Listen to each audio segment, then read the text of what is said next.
Jesus has said both in Matthew 24 and Luke 17:30, as it was, so shall it be. I've said many times, you cannot go to a library and get a book that will describe to you what it was like. The only book we have is the Bible. It does not go into detail. It just gives you the highlights of the things that took place. But I listen quite extensively to the news and how it's been here of late. As I see it taking place in the American society, I can take that and look back. I see what it must have been like before the flood. In Luke 17:30,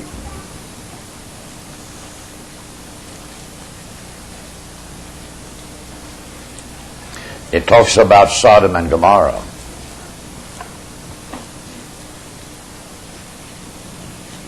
I want to describe something to you tonight. Sodom and Gomorrah.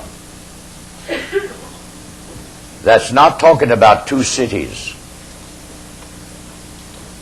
That's talking about a city and its community, if you understand me now.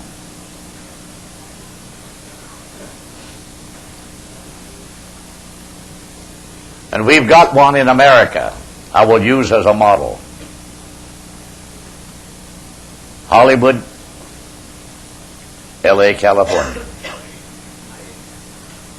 Then take you downtown to Sunset Boulevard. I realize there will be people that listen to me on the internet or read this. I'm not talking about everybody living in California. Understand me now. That's why I said Sodom and Gomorrah. Sodom was the city, but Gomorrah was the community, the area around about it.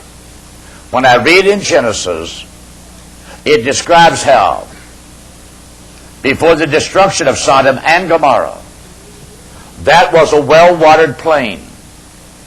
That lets us know that the Jordan River flowed on through. How many catch my point? And said there was much grass and foliage and that type of stuff in that area. A lot of people like to retire there and spend their retirement days in an environment and a climate and a beautiful scene. Isn't that how California has been for many years? But then when the time comes that the devil wants to take over a certain area, it seems like every devil swamps there. Yes, there's a lot of innocent people out in the outlying areas. But I have to say tonight, the entertainment capital of the world is L.A., California. I have to say there was a time when the actors in California were not people that intended to leave an image of Satanism or anything like that. But here in the last number of years, brothers and sisters, the average character that is portrayed in the entertainment area of Hollywood, they cater to a low style of life, and you know it. Yet they gain public opinion and favor. All the rewards for their part in this movie, their rewards for their part in this movie, this film, how it was rated and such like. I look at that tonight, brothers and sisters. Out of that place does not come a voice of decency and respect towards God. You know it. But yet why do we have an element of society that don't even live there? They look up to these figures. because of the rewards they receive. By whom? Did God hand them out? He did not. They've been handed out by the entertainment professional men whose mode of life is as ornery as it can be. I wouldn't follow one of them from here to the back door. But yet, brothers and sisters, they put all these characters in these modern films and send them all over the world. And they entertain the world today, brothers and sisters. Those nations that will allow the films of Hollywood to be produced and sent there. I have to say, brothers and sisters, decency is not mentioned. Morality is not even referred to. But yet, on the other hand, those people are lifted up. And I paint a picture tonight before you. They have every last one wrenched a name of fame. You know it.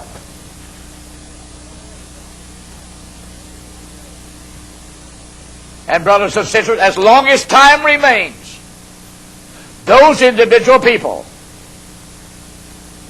will go down in history and will be treated as something great to the entertainment capacity of the American people. I will say this tonight, because we have some school teachers in this congregation of people. Of all my years in preaching and things, I want them to know I do not downgrade them and their profession. I do not point the finger at no school teacher, especially those that teach in the lower grades of the young children coming into to the time of going to school. I have to say they've got a great responsibility. I can say this, when I first started at school, my first 3 months at school was going to Polk Consolidated, Brother Pixley. There was a young woman there, one of the cobbler's daughters, that run the flour mill there at Pekin. He had 2 daughters, they both taught school there. But this one, she was the teacher of the primary grade. I tell you, brothers and sisters, back then, young children, you get them 3 miles away from home, it was like being on the other side of the world.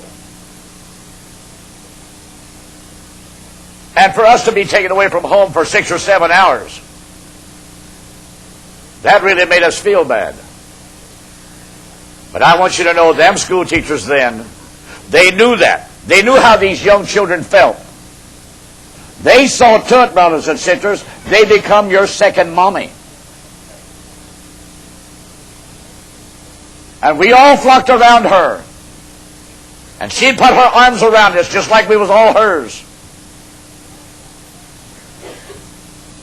And in those 3 months, brothers and sisters,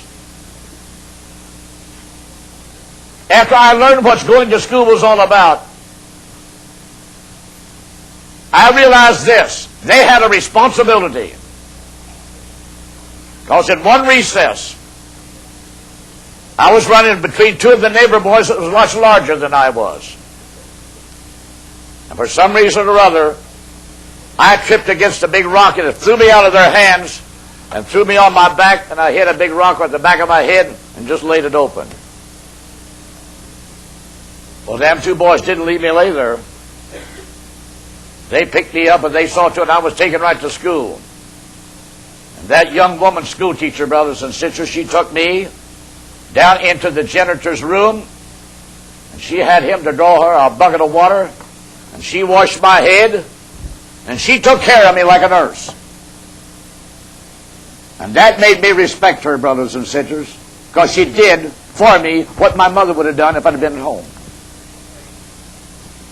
And I have to say it's a shame when our school districts today have lost their compassion of what it is to really care for the young ones that are coming into life to learn an education, and they cannot see that love And some of you school teachers out there, brothers and sisters today that I'm talking to, you've got a responsibility. You can open your eyes and see it, and if you don't, you'll answer to God one day, because He knows exactly how to take care of you. So I look back upon my school days, brothers and sisters. I appreciate every teacher I ever went to. I never found fault with any of them. No matter what it was, to the one-room schoolhouse at Slasher, or finally down to Borden. I appreciated my school teachers and what I learned from them. Because I learned this one thing, that if somebody needed correction, they knew how to correct you. And they didn't have somebody from higher up saying, you can't do that. They did it. And you want to know? Look out here today. Untold numbers of children are growing up in our institutions of learning, and they've never even learned 1 minute. Why are they here? What's life all about? It's more than 2 and 2 is 4. It's more than knowing what the capital of Indiana is. A lot of it is character. Principle. Why do you act like you do? Why do you behave like that? What makes you tick?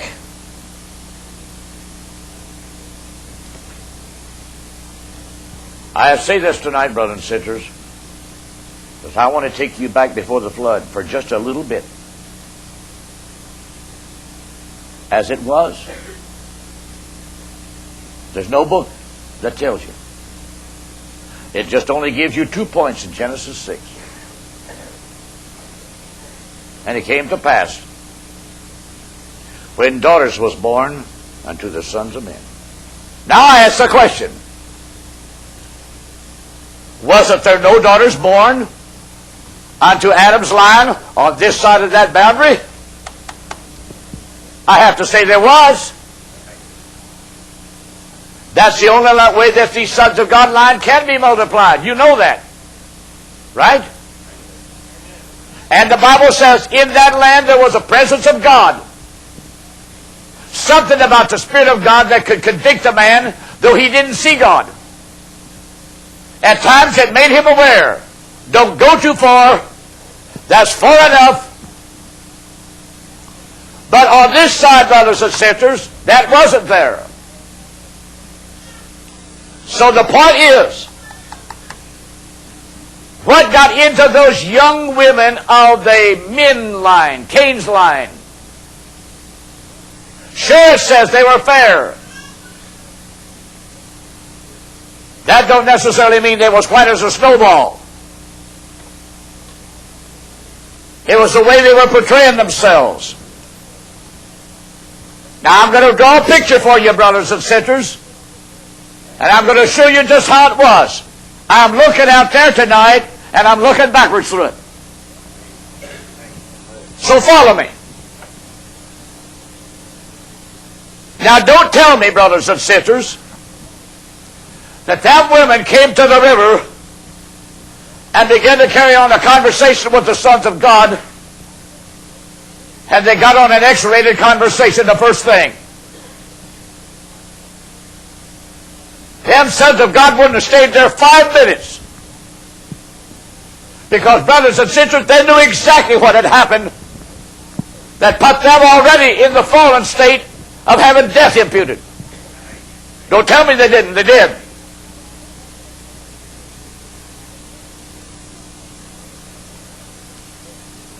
On that other side, brothers and sisters, don't tell me there was not men, the male side of it, being born. But it don't draw a picture of that men at the river, does it? It shows that the female side over here was the main important picture. I have to say tonight, brothers and sisters, this did not all start in the first 100 years. It starts several decades afterwards, when they begin to multiply. And since, brothers and sisters, these men was not sons of God, they had no Holy Ghost convictions, presence, outside, inside, or nothing. I have to say, brothers and sisters, since they only have an earthly mind, the male side of this grows up to be nothing but brutes.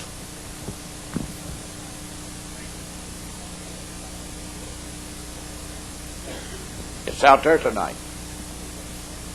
When you have a congressman in the United States that will take a young, beautiful girl and use her, and then they find her body in pieces in a park,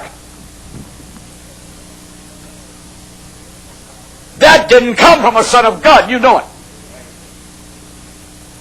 Now, how many knows what I'm looking at?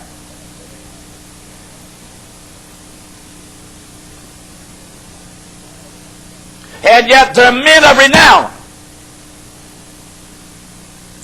men of a profession, and their name will go down in history as being as ornery as they was.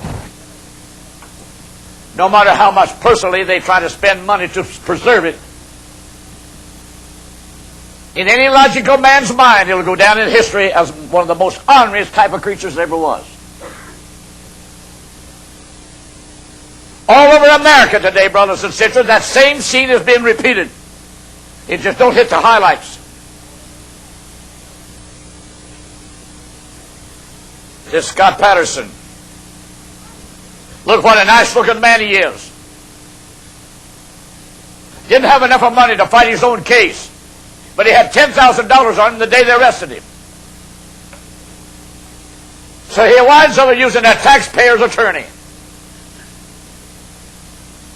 And I have to say, brothers and sisters, if that man is guilty, which I believe he is, it's because he didn't have an ounce of love in his heart like a decent human being should have for his wife that is now carrying his child. Then when he lowers his own image to do away with her some way. My point is tonight, brothers and sisters, these are a few examples that's been taking place in the last number of years that proves from the male species of the human race here in America, it's fast given over to an animal-like nature. Young men, let me tell you something. These sons of God were not brutes. They were not brutes. They were sons of God. Every one of them was created with a certain love. There's a divine love, but there's a filial love. It's a human love that God puts in every human spirit. When it comes time for him to choose companion, he don't go off down the street spinning his wheels and smarting off. Not then. I'm not angry. But there's a hookup tonight, and I want him to get my point. Every one of you universities, hook on. I don't care what they teach in your institution. I'm teaching from the Bible. And I'm looking at your world. And the longer it goes, the worse it gets. My point is tonight, on the Canaanite men's side, there was nothing that guided them, that kept them straight. Inventors. Musician of the baser sort. Here's where the Elvis Presley and the rock and roll bunch comes from today. At one time, brothers and sisters, we had well-known musicians.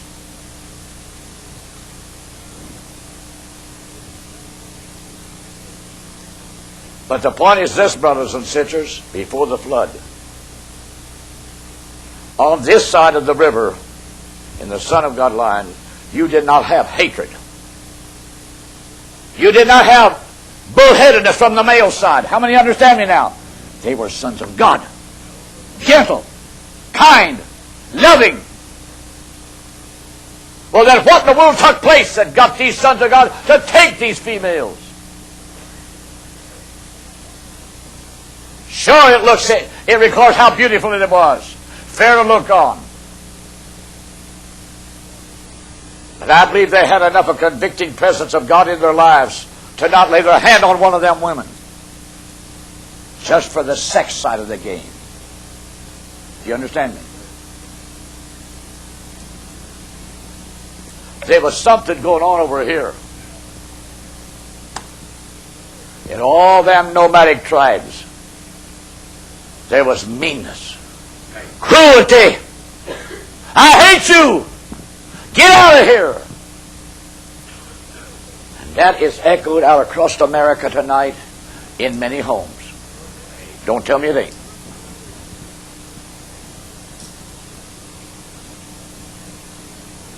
I can see them poor females coming to the river. And as they begin to strike up their communications, there's something had to break down them men's resistance. You know it. When the serpent came to Eve in the garden, that's in this area, he didn't talk to her about the bananas on the tree, did he?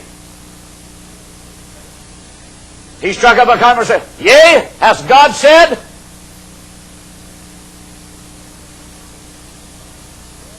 And when she replied, but she said, God said, then he turned it around and said, now wait a minute. It don't really mean that like that. That's your modern philosophers today. And it all started with the serpent. You've got philosophers today, brothers and sisters, will take absolutely young people that went to church, but somewhere they strike something or other that upsets their whole nervous system. Here they go to a psychologist. And the very minute they try to open up a scripture, he'll twist it around. And what he's done with you, brothers and sisters, he has done with you just exactly what the serpent did to the Eve. Now, my brothers and sisters, let's see if we can't find out really what did they begin to talk about. I believe them young women begin to tell how sad life was on the other side of the river. Are you with me? Something began to make them want to look across the river, because as they communicated, they began to say, them men are kind. I like to talk with them. And the more they communicated, the more something in them drew them. I want to be where they're at. And I hate that bunch of devils back home.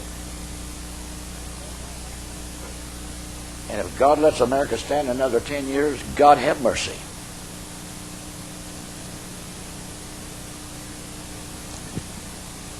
They showed a scene last night.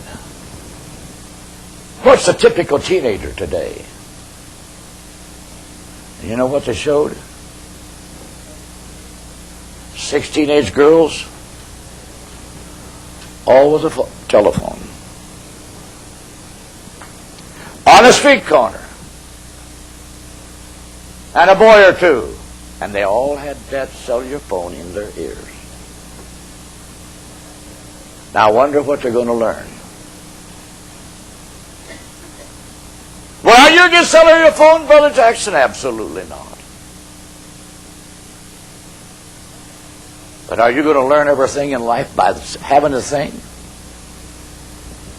My point is this. Here in the last 50 years of America's life, we have reached the age, we've reached the hour. We have climbed to the peak of material assets to entertain, to pacify. You've got everything, but yet you have nothing. You have not the will to resist, the will to say no, or to say yes when yes should be said. I was in the Walmart parking lot the other day, about 4 weeks ago. I got the groceries and put them in the trunk of the car, and I got in, started my motor. I looked in my rearview mirror. There wasn't nothing back there. And in the particular line I was in, there was no car from the other side over there, and everything was clear, so I just thought I would just drive on out through that way. The minute the front of my car gets through that particular car's spot, and I'm ready to move out into the lane, here comes a woman from the back in her car, right around two lines of cars like that. She's got her hands on a cellular phone in her ears, and she's smiling, and she cuts across in front of me, brothers and sisters, and I slammed on the brake and stopped. I immediately thought about getting her license number and then turning her in. And I thought, well, to do that means I'm going to have to stay in town here for a little while longer. But my point is this, brothers and sisters. I'm not against people and cellular phones and TVs and things like that. But I have to say, brothers and sisters, we have got a young generation of society growing up here today on the peak of the materialistic assets when many can't even make a decision. Really, what's basic in life? What do I want? Now let's get back to the principle of this thing. And I can hear some of them young girls, call them women, whatever you want. By the time they have repeated these sad stories of what's going on over there, something had to cause them young men to say, I feel sorry for that poor soul. Sympathy can break a lot of people down. You know it can't it? Then it wasn't long. These sons of God, something moved their hearts that caused them to be attracted to these young girls. So I could hear this young man say, listen, you come and go with me. I'll never treat you like that. So it's case number one. But then case number two. And the minutes I begin to get scattered back to the land of Nod. Here came these young women. They're going where they can say, I'm going to where I can have a better chance at life. Now you know the Bible didn't say they took them and had pleasure with them. They took them as wives. All whatsoever they were. What does that tell you? Polygamy became wholesale.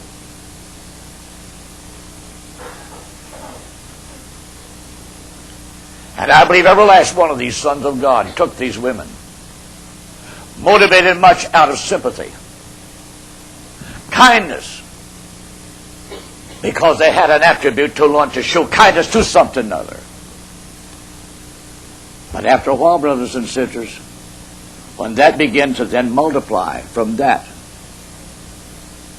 here's where we begin to get the giants. And in them is bedded every attribute from across the river. It's all earthly, nothing divine. But others was not big, but brother, they had a brain. They were wizards, men of renown. And let me say tonight, not a one of them's name is recorded in history nowhere. But now, let me use this tonight. If they became mighty men, men of renown, men of reputation, it's a known fact, brothers and sisters.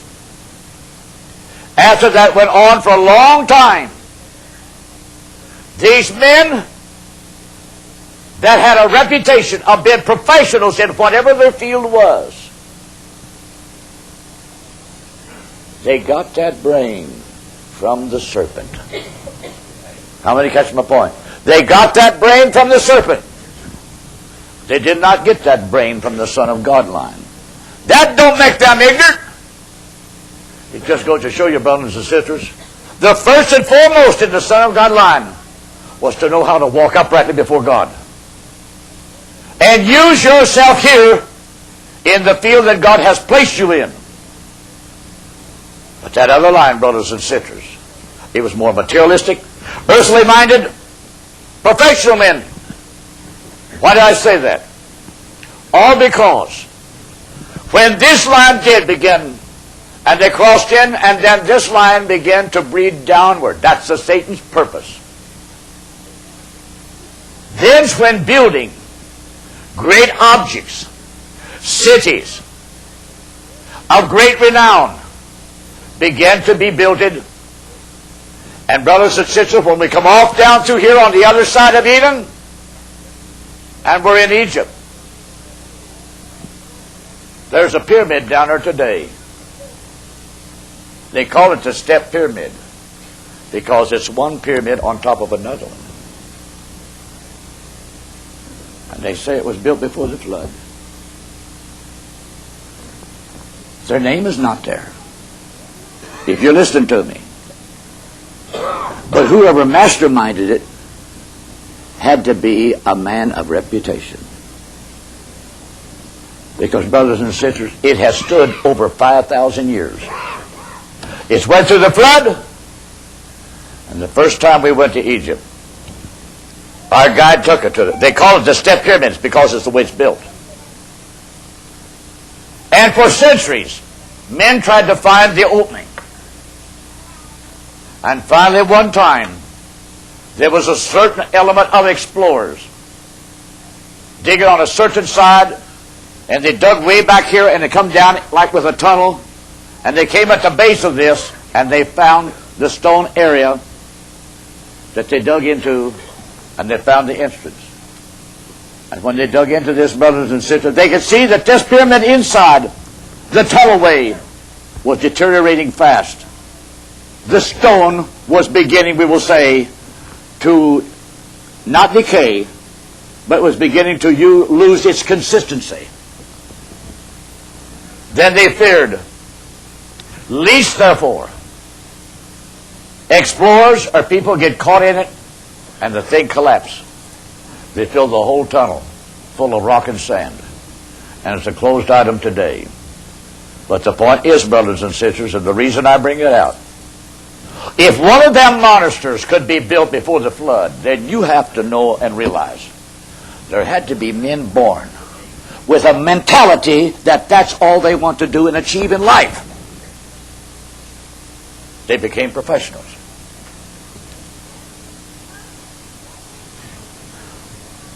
When we watched the war in Iraq,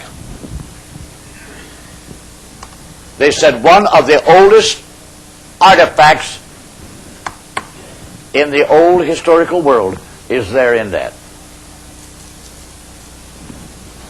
That red dot right there portrays Ur. That's where Abraham was called from. Abraham of the Chaldeans. Now I'm talking after the flood. We do not know where the boat was built after the lines began to multiply and all the perversion and everything else began to set in. God looked down, and to think that in all of that human society that now has mixed from here to here to here, that gives you a breakdown of the total picture.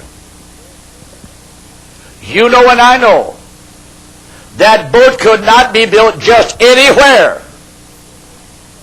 because God has stipulated to Noah of what substance to build it of. Isn't that right?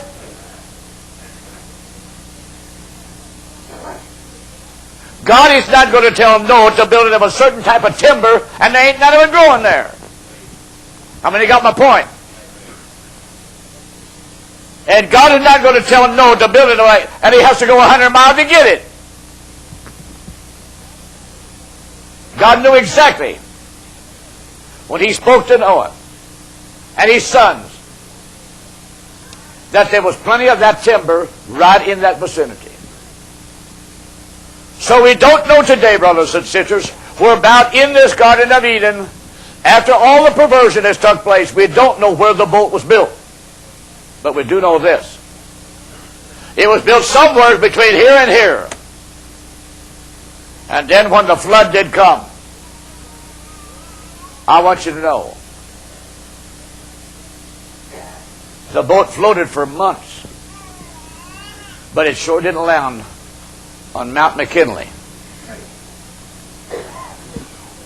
It landed up here on a mountain, and these two rivers feed the headwaters of that. How many got the picture? The boat landed on top of a mountain up here in Turkey. Now I'm saying this tonight, brothers and sisters. All the people that was growing up over here became nomadic. A land of wanderings. It was not nationality boundaries. It was tribal boundaries. And every war, every spirit of it that has ever been inherited into the mind of previous generations, there is exactly where it all started. So we're going to look at this. Up and down this whole area of Eden. You've got all this mixture of the human race. And at no one time did God ever call the Adam line the sons of God, only in Genesis 6. That's to separate the identities of it. How many realize that? But then after they begin to mix, God's seen that the genetic line is going to become so intermingled that Satan's objective is to breed it down of the spiritual qualities and breed up these earthly qualities, where men will become earthly minded, earthly oriented, and they lose those divine Son of God attributes. No wonder Jesus said, except a man be born again, he can in no wise. And when I look at America tonight, there's little homes crying, little children crying. Homes are broken. Young men coming out of colleges ain't even fit to be a daddy. But that's not what professors tell them. And you know it. I'm trying to draw you a picture. As it was, so shall it be again. Take a look at it. Young men, don't be like that. Run from it. Ask God to help you to look at your future. I don't care what your dad was, your mother, your grandfather, or anybody else. Look at yourself. Your uncle might have been a drunkard, a moonshiner, or anything. That don't give you a right to grope one. I'm bringing this all out tonight, brothers and sisters, for one specific reason. As it was, so shall it be. Well, let's stop looking backwards. Let's look here. And I have to say, young men, young girls, please grow up, because life is going to be short from here on out. God's taken one look at this, and I have to say, somewhere in the program of God, He's got a day set, brothers and sisters. He's going to press the button, and just as it begins to rain, then it's going to start fire falling from heaven. And I have to say, to those that know God, Noah knew what he's doing when he was building the boat. And I have to say, I know what I'm doing tonight by saying what I'm saying. There's an escape out of this place, brothers and sisters. Because if Jesus had the concern of the disciples then and told them, when you see Jerusalem like this, that lets me know He wanted them to escape that terrible thing. And that's why, brothers and sisters, when I look at this hour we're now living in, we're living at it. We're not waiting for it to get here. It's here. So I don't have to absolutely imagine between the lines what it might have been. All I have to do is just look out here today, especially in America's society. I'm not talking about innocent school teachers that are doing their best. But I'll say tonight, brothers and sisters, Professor Fosdick, psychologist this, sociologist this, doctor this, They've wretched a name. But when God absolutely wipes that all off the face of this earth, their name is not going to be recorded on any history book. And you know it. Now then, let's take this tonight, and let's see if we can't absolutely come back again. Why has the present day situation that has absolutely created the problem? Why did this all have to originate back over there? To me, there's a spirit. If you follow me, what I mean. When the flood was over, what does the Bible say? And the waters are all abated. They left the boat from the top of Mount Ararat in Turkey, and they come down into the plains of Shinar. Look on your old maps. It's along in here. Europe wasn't built then. How many following me? They came into the plains of Shinar, and they began to multiply. When they began to multiply, that area was the most fertile area they could see. They absolutely all wanted to begin to multiply and settle around there. What was in that general area, brothers and sisters, they began to build the Tower of Babel. There's a big pile of stuff over there today. They say that's the ancient ruins of the Tower of Babel. Now my point is this. When they begin to multiply, and they begin to think like this, God did not want them all congested here in one spot. Because upon the mount, He again told Noah, just as He told Adam, replenish the earth, didn't He? So they were to leave there with a commission. But when they got down into the plains of Shinar, they thought, well, this is good enough. This is where we'll all stay. And brothers and sisters, God wanted this whole entire planet subdued, dressed, and populated. So you know what happens when they start building. He could have absolutely confounded the language the first day, couldn't he? The point is, brothers and sisters, God will let a lot of men be successful up to a certain point. Because first off, brothers and sisters, when He does confound what they're doing, He wants them to look at everything they have done, and they have to face the things they've done and exerted all their labors on, that it was a worthless cause.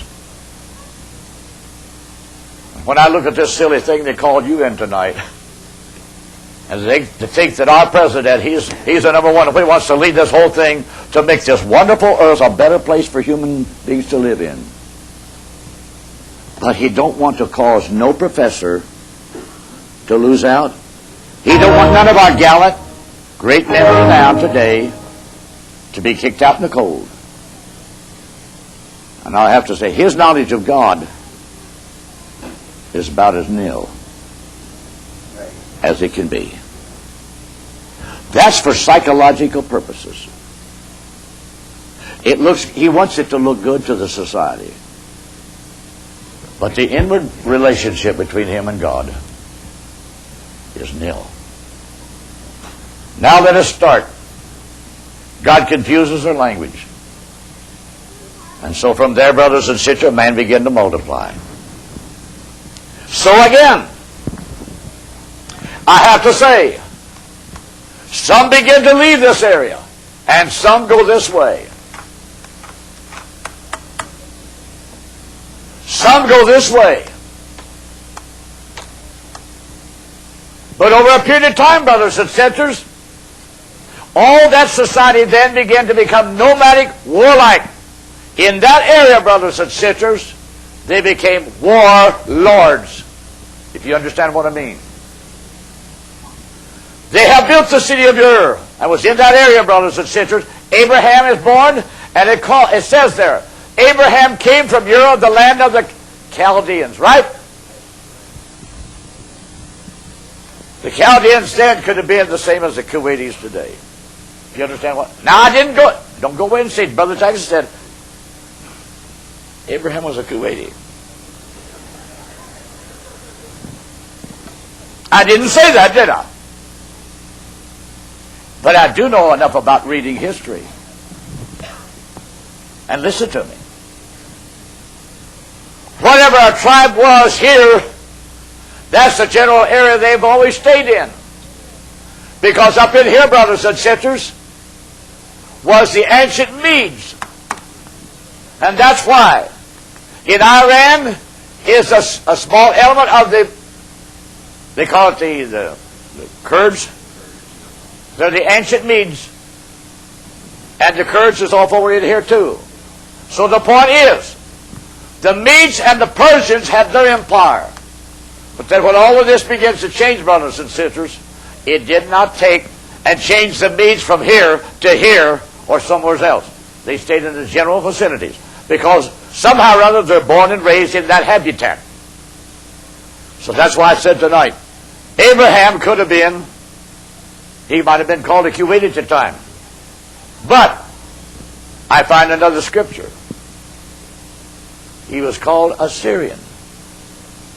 Now that gives us another identity, don't it? And the reason I bring this out tonight, brothers and sisters, you did not have nations then. They might have been called in Genesis as nations, but they're tribal. Just like our Cherokees, our Apaches, Shawnees, and all of that. They were not nations of Indians. They were tribes of Indians. How many realize that? So we can say this. If Abraham was a Syrian, yet for some reason or other he has more or less took up his abode in this area here. And at the time that God called Abraham, I'd like to be able to express this to you. All of these people that have been scattered through the changing of their dialects, they've not went away from those areas and got more spiritually minded with God at all. Some of the people that went off into Egypt, and they're back at building pyramids. Think of it. Now I'm talking the 3rd and 4th century BC. Now then, you say, well, Brother Jackson, where would they get that knowledge? They inherited from the ones that was in the boat. Let me show you something.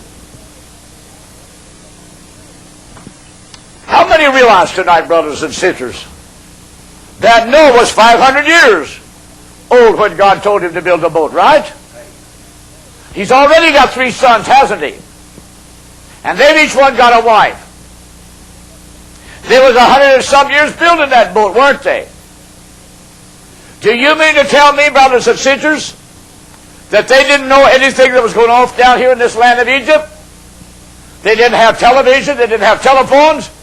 But remember, people traveled, traders, merchants, news traveled. So I believe those people, brothers and sisters, knew exactly what was going on from one end of this whole area to the other. Because, brothers and sisters, they lived longer. And the news, they didn't have to get it the first day. But in the knowledge of Japheth, Shem, and Ham was all of the secular mental knowledge that had been developed and was being, we will say, put in action before the flood. They went in that boat with it. That was not a bunch of ignoramus. Don't ever think that. Then when the flood was over and they come back down into the plains of Shinar, and then God scatters them. The Bible was not written then. There was no other book written then. But I have to say, brothers and sisters, from the mental record of these individuals, that was passed off into the younger generations and then is handed on down through time. So that's why I have to say, brothers and sisters, in the up and coming newer generations, they have now inherited the attributes that was already in the loins of their predecessors in the boat. If you understand me now. Because behind it all was the devil's aim.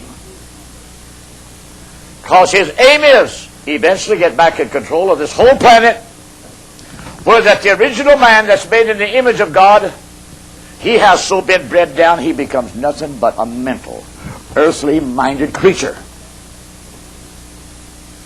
He lives only for the materialistic life that he can put together for his convenience. And so, brothers and sisters, as God looked down upon the earth then, all these people have went their way speaking their own language, but they're tribal. And as Abraham, minding his business, he was a rich man.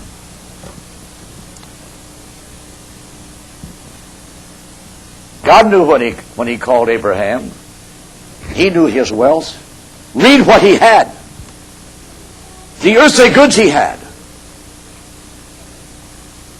And when he called Abraham, what did he say? Abraham, get thee out of thy kindred and out of thy country. It stinks. Now I'm adding to that. It stinks. And come on down into a land that I will show thee. He didn't show Abraham immediately, did he? But he brought him into this land, to a certain place. And brothers and sisters, one lone man from Egypt to the land of Nod is being multiplied now by tribal people. And Satan is developing in every one of them an anger. Human character is falling to pieces. That's why I have to say, America, she's on a shaking foundation tonight. And so Abraham left. And this is going to lead me to, I won't get at it tonight. But when Abraham left there, he was not a man of renown. He wasn't even trying to be like that. He was a man minding his own business. But he had a knowledge of God. And God knew how to speak to him. So with all of his servants, he leaves this land, brothers and sisters, and starts for this land. He's going to be brought to a place, brothers and sisters, where God takes him up. And he tells him, all this land from the river of Egypt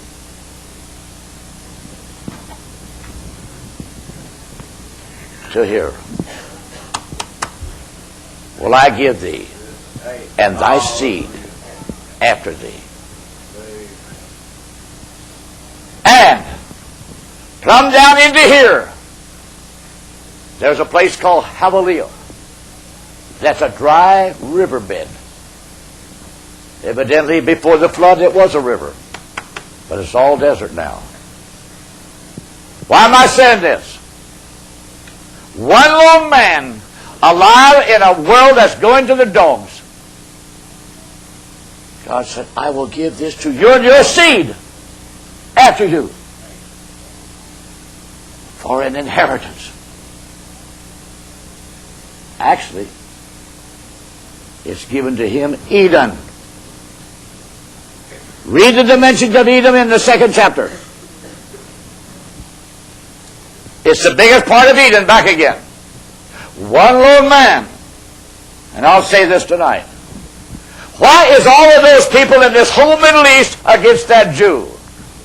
Because they are the real, legal seed of Abraham that's going to fall heir to that whole thing one of these days. And not one of them other rascals want it to happen. You know it.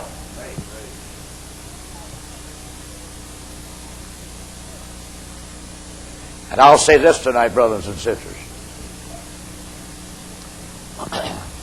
All of Saudi Arabia today, every Arab tribe in there is a descendant of Abraham. After Sarah, his wife, died, he married another woman by the name of Keturah. And look at the son she had. And before Abraham died, he blessed every one of them. And he gave them certain possessions and things and sent them eastward. Well, eastward from where he was at, brothers and sisters, is off into Saudi Arabia. But to Isaac, he gave the land. And naturally, that's where Israel eventually really began to be settled at. And the reason I say that tonight, brothers and sisters, when they do come into the land, Lot was with him. But you know, one day they got to traveling kind of close to Hollywood. And Lot saw how beautiful it was in Hollywood. And then their herdsmen got into it. And Abraham realized then there's going to have to be a separation here. And so he tells Lot, now Lot, I'm going to give you the first chance. You pick up, you study things, you look things over. And in Genesis you'll find how it describes the valley of Jordan. Well-watered plains. Oh, the beautiful coconut trees, the palm trees, the flowers, the grassy meadows. But off in the distance was that city of Sodom, a place where people could retire, enjoy a perfect climate.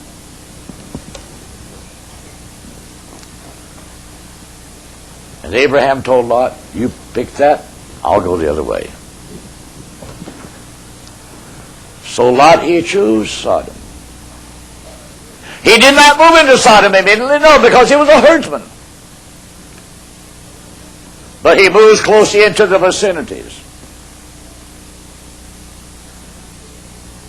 And Abraham, he picks the hills, the rough land. But there's where God began to speak to Abraham and lead him. Now I want to hurry this up, brothers and sisters. Then the day came, brothers and sisters, Abraham has waited and waited a long time for a promised son. You know, he's done taken Hagar.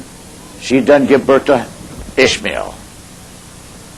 Then finally one day God came to him at high noon and told him, Abram, about this time next year, I'm going to visit you. And your wife Sarah is going to conceive and bear forth your son. And she stood in the tent behind, and she was laughing in her heart. And directly the Lord, speaking to Abraham in a human form, why did your wife laugh? Now listen carefully. Abraham has done fed him a good meal. Then when they got ready to break fellowship in the afternoon, the Lord says to Abraham, shall I keep a secret from Abram of what I'm about to do? So the Lord begins to talk to him about that city where Lot's at. And brothers and sisters, I want to show you something before that event. A bunch of kings, it tells you in Genesis, came into Sodom and Gomorrah and kidnapped practically that whole town. Took Lot, the belongings and all. They're called kings of nations. But I want you to know, they were not nations as we call that is, nations back then as we call nations today. They were tribesmen. And the reason I say that is because out of that part of the world, brothers and sisters, these tribes have lived warlike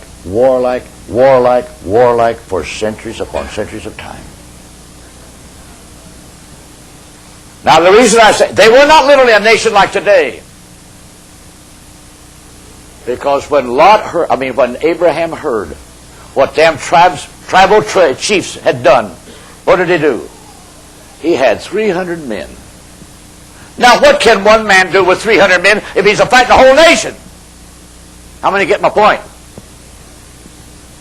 But he knew exactly what he was up against. So he just said to his boys, sharpen your swords, boys. We're going after that bunch of crooks. And I'll tell you, when old Abraham went after them, I don't believe in violence. Oh, you miserable pussyfooters today. When Abraham got done, he mopped the ground where they were at, and he took all the possessions that had been stolen from the friends and stuff down in Sodom, and he brought it home. So now the reason I bring that out is, brothers and sisters, to show you. Abraham actually was a tribesman himself, wasn't he? Because he had 300 servant men. And he licked the whole tribe. There were several of them bounded together. But then when he come back, then we come to this incident when the Lord says, shall I withhold from Abraham that which I'm about to do? And then he told Abraham. Abraham already knew what was going on down in Sodom of Gomorrah. How many realize that? Well, then Abraham began to intercede. My point is tonight, brothers and sisters, as it was, so again will it be. God destroyed that city. You don't read in Noah's day of any particular city being destroyed. How many realize that? It was a complete society. The whole area was done perverted. But here is one lone city, and it showed the lifestyle that that city has commercially, materialistically put together. And I have to say tonight, the last 50 years in America, we have put together a modernistic society that fills that category to the T. Hollywood. And I have to say tonight, how much worse does it have to get? And brothers and sisters, when I see the young people tonight out across America, child abuse. When I think of a daddy that it was in the news 2 weeks ago that took his 10-week-old baby and threw it on the floor. It suffered a concussion and blinded in the one eye. That was in the news. I never heard of such stuff when I was a child. Why is it? That's that brutality coming out. Sure, it's the devil. But it's the devil how he likes to use that serpent seed tactic. You never heard of this, brothers and sisters, 100 years ago. You know it. It's all coming out right here just at the ending, just before God's wrath comes. As it was, so shall it be. Then a mother up and shoots her 3 sons, 2 of them dead. She had a nervous breakdown. Yet they said she was very religious. Well, brothers and sisters, I've heard of religious people, but I never heard of the kind that I'm acquainted with going off on a deep end and shooting their children. My point is this, brothers and sisters. We're living in a society that people have lost their way. And there's no longer a divine guidance of a divine nature. And everything that Satan behind the scenes have projected to push forward to make the end like it was then, and that's what I have to say. Don't fuss at serpent seed. That's what happened. But you're living in the day, brothers and sisters. You see the whole crop out now. And that's exactly why we've got a nation. Think of America. A nation that's so highly educated. Our leadership. Men of importance. And not a one of them will dare to mention a thing about God at all. And it just makes me say, Lord, it must have been like this. But this is worser. Because it's global-wise. There we will say it was a territorial thing or a city thing. But this is universal. And we can say this. 100 years ago. These spirits all started. Here came communism. That was the beginning of atheism. Slowly but surely, it entwined itself into the political, scientific, intellectual fields of human learning for the generations to come. And over there, brothers and sisters, in that folder is sheet after sheet after sheet what the ACLU has fought the courts, demanded, and American society today is affected by the whole thing. So I have to say, brothers and sisters, yes, it's hard to find the Bible in the detailed structure. But if you just look out there tonight, you cannot help but realize the spirit of it all goes right back there.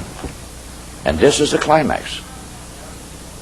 So when the critics say, well, they're a cult,